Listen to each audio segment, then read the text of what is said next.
Mis amados, el Eterno, quien es bendito, les bendiga en esta hermosa noche, día, mañana, tarde. En el momento en el que tuve hacer este video, quise hacerlo con la finalidad de poder transmitirte algo que el día de ayer subimos a Facebook en un en vivo. Y como siempre, todas las cosas que tienen que ver con las escrituras, sabemos que son temas profundos. La palabra de nuestro Dios es una palabra llena de misterios que las va revelando, no solamente en un sentido de cada uno de los ministerios en el nivel en el que se mueven, sino también en sus tiempos. Hay revelaciones que no tuvieron nuestros primeros padres, los patriarcas, los profetas, incluso que recibieron una palabra de parte de Dios, pero que ni siquiera ellos mismos entendían lo que estaba pasando o lo que les quería decir. Por eso quedaron escritas. Y lo mismo sucedió con el maestro y sus discípulos cuando les transmite todas sus enseñanzas a través de las parábolas. Él incluso les adelanta de que muchas de las cosas que en ese momento no estaban entendiendo, a través del Espíritu de Dios iban a recibir la revelación. Entonces son revelaciones que vienen llegando de acuerdo al tiempo del cielo para nuestras vidas. Te decía, todos los temas de la escritura pues son misterios. Siempre estamos aprendiendo cosas nuevas, de ahí la importancia de leer, de estudiar. Y el día de ayer hicimos un en vivo en el que hablábamos sobre el diezmo. Para ubicar, siempre procuramos que estos temas ubiquen a las personas, que no sean temas que confundan, sino que enseñen. Nunca establecemos una doctrina ni una teología, no es el fin, no pretendemos eso. Lo que pretendemos es traer a luz herramienta, información que a ti y a mí nos ayuden al momento de leer las escrituras. Siempre establecemos como un principio, como base esencial, de donde todo estudiante serio de las escrituras debe de partir. En primer lugar, que la escritura no se nos entregó en nuestra lengua natal, sino que fue dada en una lengua desconocida miles de años atrás y en un lugar totalmente lejano de nuestras tierras y en una época pues miles de años de distancia. Todo esto es lo que nos lleva a que hoy en día disfrutemos de tantas versiones de la escritura y tantas traducciones, ya que cada vez que obtenemos nuevos descubrimientos a través de la arqueología, a través de los estudios y la investigación, salen a la luz nuevas cosas que son importantes y reveladoras para poder continuar en ese proceso de aprendizaje. De ahí la idea de que nadie puede decir que lo sabe todo, nadie puede decir que tiene la última revelación. ¿Por qué? Porque Dios siempre está trayendo cosas nuevas a su pueblo. Entonces hablábamos del diezmo del Maser con la finalidad de que cada uno de nosotros pueda ubicarse y pueda entender, ya que este es uno de los temas que, como tiene que ver con dar, siempre causa algunas contradicciones, entra a veces en un terreno en el que hay pro y hay en contra, opiniones, muchas de ellas basadas o argumentadas en textos de la escritura, pero en un contexto fuera de, o dándole una interpretación equivocada y errónea, y es como si estuviéramos torciendo o usando la escritura para mis intenciones o para lo que yo pienso o lo que creo. La escritura no es para eso. La escritura es el pensamiento de Dios, no es el pensamiento de ningún hombre. La escritura establece la voluntad de Dios, no mi voluntad. Y tenemos que acercarnos con ese pensamiento, con esa idea, para poder entender lo que Él quiere enseñarnos. De la Biblia han salido muchas historias, muchas películas, muchos cuadros, muchas pinturas y de acuerdo a la percepción que tiene cada una de estas personas que participa en ella, pues va a plasmar una imagen, va a plasmar un credo, va a plasmar un pensamiento en cada una de las artes. Cuando comenzamos a estudiar y nos damos cuenta de que algunas de esas pinturas, algunas de esas películas no están acorde a las escrituras, pues definitivamente tenemos que reubicarnos. La intención del estudio trae precisamente eso, reubicar, de seguir aprendiendo, de seguir creciendo. Y el asunto del diezmo pues es algo controversial en algunos casos, entonces quisimos traer ese tema.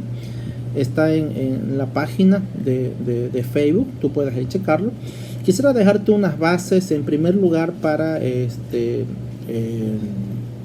dar una dirección y que cada uno tome lo que le corresponde.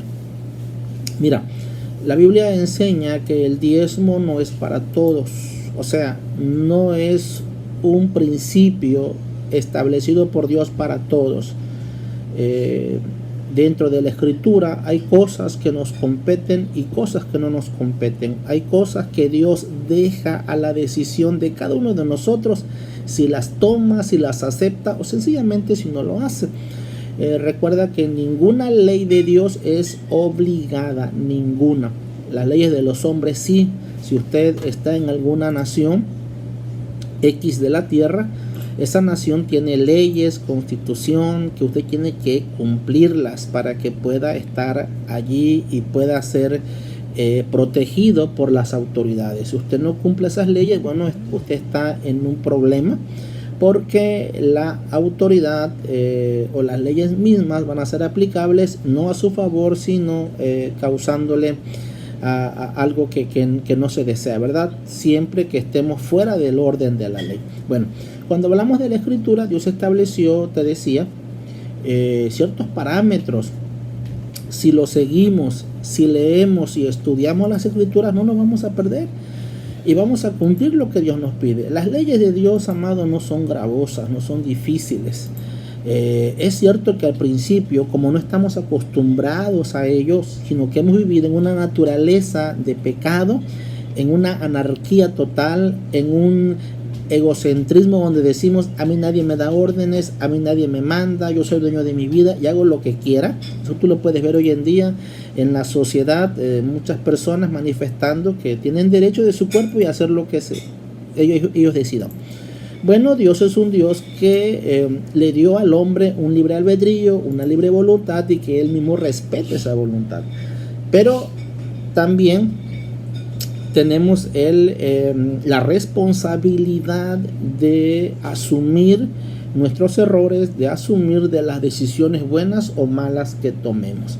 Entonces, en la Biblia se establece, hablando del diezmo, primero que nada, que es un mandamiento dado a los hijos de Israel, o sea, al pueblo de Dios. Si usted se considera parte del pueblo de Dios, pues esto le compete a usted. Si usted no se considera parte del pueblo de Dios, no tenga ningún problema, porque esto no es para usted. Y número 2 es que los diezmos estableció Dios en su palabra que le pertenecen a Él. Y cuando alguien es dueño de algo, no solamente le pertenece, sino que tiene la facultad para destinarlo para lo que Él quiera o desee. Nosotros como padres tenemos nuestros hijos, y nuestros hijos, cuando están bajo nuestra tutela, cuando todavía reciben de nosotros manutención, nosotros determinamos qué hacer con el dinero que ganamos, porque es nuestro. Entonces nosotros determinamos qué destino le vamos a dar, cuánto vamos a destinar para calzado, para ropa, X. Y así igual es Dios. El diezmo es algo que Dios se atribuyó para Él y que le dé el destino. Y ahí es donde a veces muchas personas no están en acuerdo, ¿no? Porque dicen, porque hay que dar el diezmo a los pastores. Bueno, Dios determinó dárselo a los pastores, a los levitas en este caso. Cuando uno como padre a veces tiene ese detalle con los hijos, cuando los hijos no entienden, pero ¿por qué le diste más a él que a mí? ¿O por qué a él le das y a mí no? Entonces no se entiende cuáles son las razones. Y aunque el padre a veces explique, en algunos casos sí, y en algunos casos no se logra comprender. Bueno, Dios terminó. Entonces quiero que veas lo que dice Levíticos 27:30, lo voy a leer en la NBI, que dice: el diezmo de todo producto del campo, ya sea de los sembrados o fruto de los árboles, pertenece al Señor, pues le está consagrado. Entonces Dios dice: esto me pertenece a mí y lo he consagrado para mí. Y lo que Dios consagra para él, él determina qué hacer. Esto no es lo único que Dios se consagra o se reserva para él. Si tú lees, por ejemplo, los primeros capítulos de Génesis, vas a mirar que en la creación, la Biblia dice que él hizo todas las cosas que existen en 6 días bíblicos, y que el séptimo lo guardó para él, lo consagró, lo tomó para él. O sea, el séptimo día no le pertenece a nadie, le pertenece a Dios, es de él, y él determina qué uso se le tiene que dar. Sucede lo mismo con el diezmo, sucede lo mismo con los levitas. Él dijo: los levitas son míos, por esa razón no van a tener heredad, porque son míos, yo soy su heredad. Entonces él determina qué va a hacer con cosas que solo le pertenecen a él. Y en segundo término te decía que son mandamientos, o es una ordenanza, o es una ley que Dios estableció, un principio para los hijos de Israel. Toda persona que no desee ser parte del reino de Dios, que no desee ser parte de la familia de Dios, está exenta de esa ordenanza, de esa ley divina. No tiene por qué tomarla si no se considera parte. Si yo me considero parte de, entonces participo de ello. Entonces, si yo me considero parte de la familia de Dios y sé que soy su hijo, pues voy a colaborar y voy a participar, porque el diezmo precisamente es la forma en la que Dios nos permite participar de su reino, es la forma en la que nos permite ser partícipes de su reino. En toda nación se establecen tributos, se establecen contribuciones con la finalidad de que los ciudadanos participen de la obra social dentro de una sociedad. Se supone que la recaudación de impuestos se destina para obra pública. Entonces, cuando nosotros pertenecemos al reino de Dios, entendemos entonces que si somos hijos, bueno, participamos de que el reino se extienda. ¿Cómo? A través de nuestras finanzas. ¿Y cuánto? A través de una 10ª parte. La otra cosa que igual quiero comentarte es que los mandamientos de Dios, te decía, no son gravosos. Porque Dios no te pide el 50, Dios no te pide el 80, Dios no te pide el 90, Dios nos pide a nosotros, a sus hijos el 10%. Y lo otro que quiero también comentarte es que la mala interpretación que se tiene de los diezmos, o la argumentación equívoca, o los textos que se toman para justificar muchas veces el no darlo, pues son textos que están fuera de contextos al momento de aplicarlos. Por ejemplo, hay muchas personas que no consideran que no existe un diezmo, que existe más de un diezmo. Por esa razón, en Malaquías 3:10, el Señor, cuando reprende a Israel, le dice: trae todos los diezmos. No dice el diezmo, dice todos los diezmos. Entonces esa es la razón de él hablarlo en plural, porque habían incluso 4 diezmos que se entregaban. Estos 4 diezmos se repartían, no los daba una sola persona. Por ejemplo, se encontraba el diezmo que daban los levitas, un diezmo que recibían del pueblo y que a la vez ellos entregaban al sacerdote. Este diezmo es conocido como el diezmo Rishon. Es el diezmo del que habla Números 18:24, que dice: porque a los levitas he dado por heredad los diezmos. Una vez más te comento, Dios determina qué hacer con lo que es suyo. Él dice: he dado por heredad los diezmos de los hijos de Israel, que ofrecen al Señor en ofrenda. Entonces, eso entonces dice que ese primer diezmo, el diezmo Rishon, que así se llama, primer diezmo, es el que recibían los levitas. Los levitas, ¿quiénes eran, amados? Los levitas eran los maestros, los que instruían al pueblo de Israel en la escritura, en la Torah, en la ley de Dios, en la palabra de Dios. Los levitas eran los que tenían contacto con el pueblo.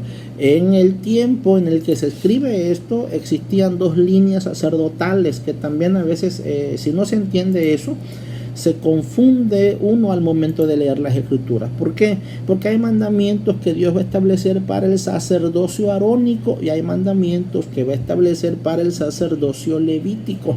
Entonces, si tú no sabes distinguir entre uno y otro, vas a aplicarlo de manera errónea y vas a tener una comprensión del texto equivocado, no lo que realmente Dios está diciendo, porque los dos sacerdocios son diferentes.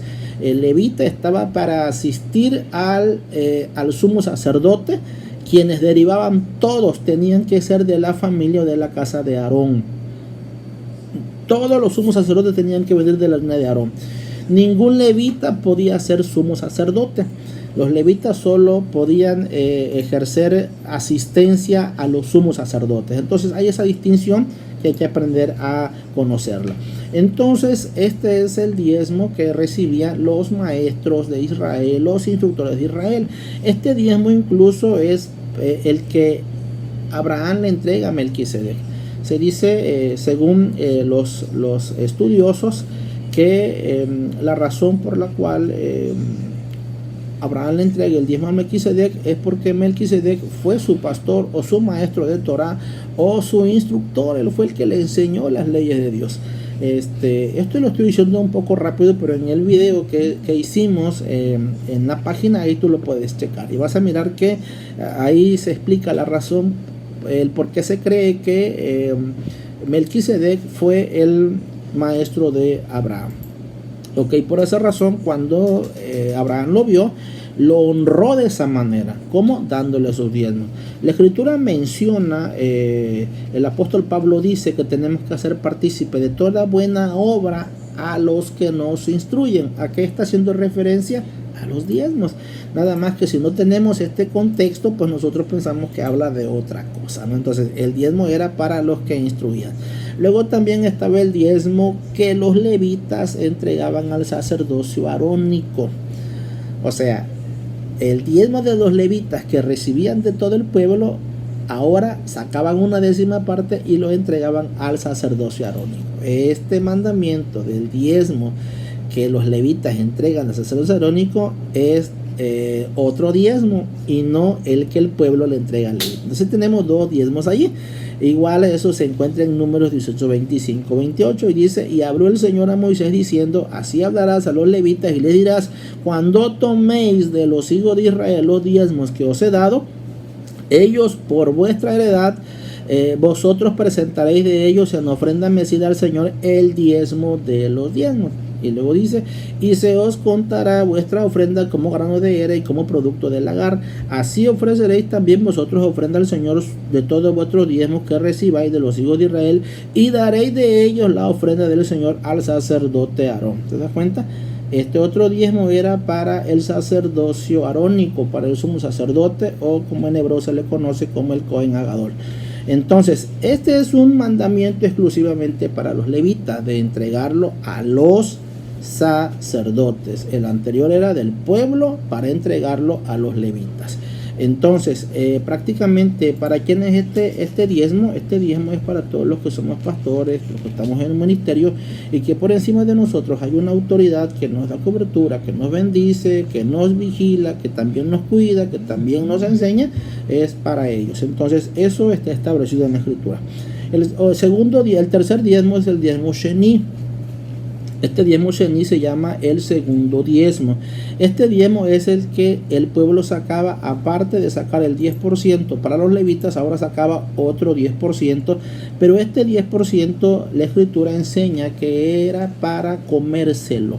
O sea, era lo que iba juntando el pueblo para que al cabo de un año lo disfrutara con su familia. Era para, vamos a decir, gastarlo con su familia, comerlo, disfrutarlo con su familia. Eso lo dice Deuteronomios 14, 22 y 23. Dice: indefectiblemente diezmarás todo el producto de grano que rindiere tu campo cada año, y comerás delante del Señor tu Dios en el lugar que él escogiere para poner allí su nombre, el diezmo de tu grano, de tu vino, de tu aceite, y las primicias de tus manadas y de tus ganados, para que aprendas a temer al Señor tu Dios todos los días. Esto tiene como fin, amado, de que la familia también pueda entender y pueda disfrutar de la bendición de Dios. ¿Por qué sucede esto? Bueno, porque del 100% que tú y yo ganamos, Algunos que cumplimos con entregar el diezmo, del 90 que nos queda, pues agarramos para pagar luz, pagar agua, todos los gastos que tenemos en casa, y luego llega la quincena o el mes y ya otra vez estamos sin nada, ¿no? Entonces llega el año y decimos como que no hubo ningún beneficio. Y a veces hay personas que se atreven a decir: no he sido bendecido porque solo fui puro pagar, pero lo que pasó fue una mala administración.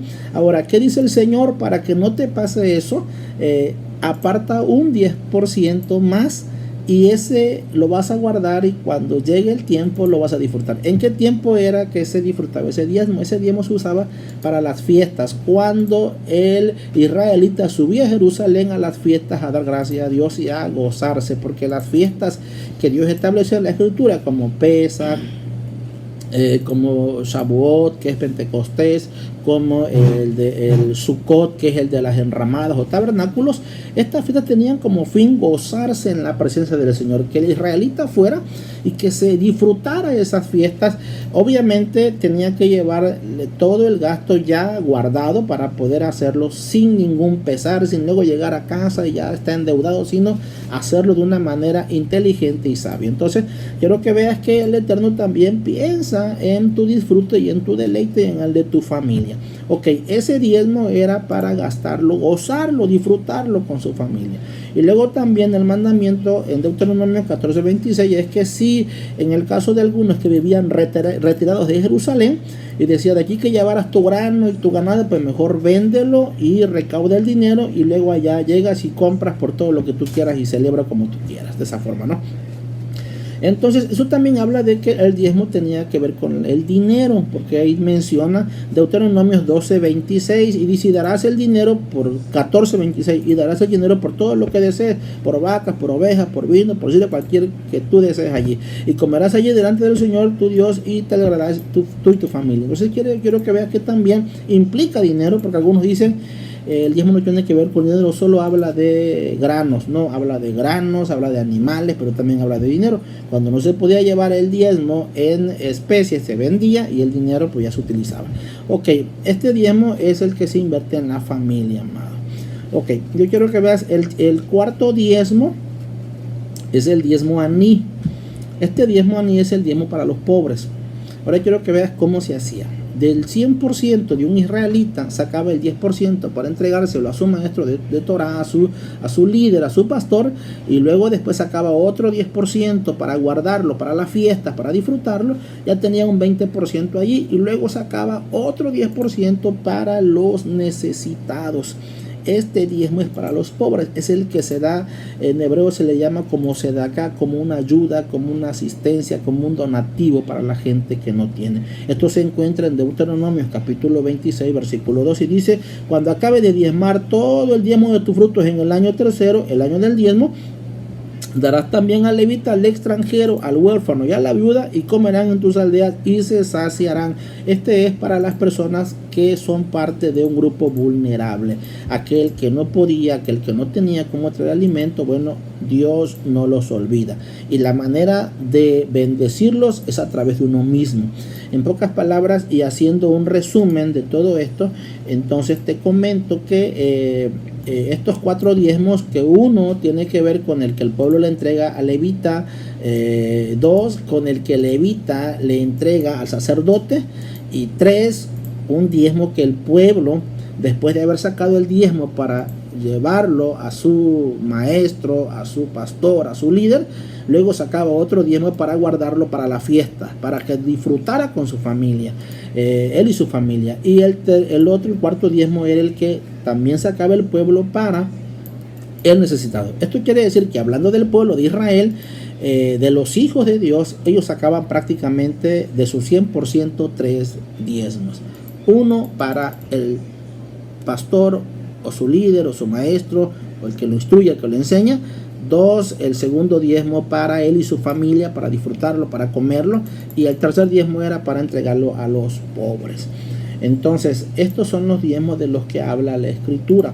Entonces, hay un diezmo que se come. ¿Cuál? Ese diezmo que prácticamente tú ahorras para el tiempo de las fiestas, para el tiempo, porque cada año, amado, que pensando un poco, cada año que pasa, ¿Cómo tú puedes decir que cómo Dios te ha bendecido? ¿Cómo tú puedes disfrutarlo? Bueno, con esa reserva de ese 10% al cabo del año, vas a tener ahí un dinero que vas a poder disfrutar. Pero también no olvidándonos de los necesitados, del huérfano, de la viuda y del extranjero, que hay gente que siempre va a estar allí. Entonces con eso resolvemos el dilema de que el diezmo se come, sí, pero no es el mismo diezmo que se le entrega a los pastores, a los levitas, ese es otro diezmo. El diezmo que se le entrega al sacerdote, al Cohen Gadol, es un diezmo que es solamente de todos aquellos que están en un ministerio, que son pastores, que son líderes, que reciben del pueblo, ellos tienen que también diezmar. Y el otro diezmo del pueblo, que es el que saca para él, para su familia, para disfrutarlo, para bendecir a Dios. Y el tercer diezmo de Israel o del pueblo es el para el necesitado. Ahí están los 4 diezmos. Entonces hay que saber cuándo Dios se refiere a uno y cuándo Dios se refiere al otro.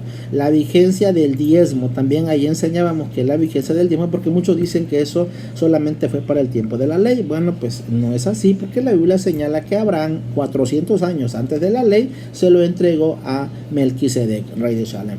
Y también su hijo Jacob, él se comprometió a dar, su nieto Jacob se comprometió a dar el diezmo igual a Dios.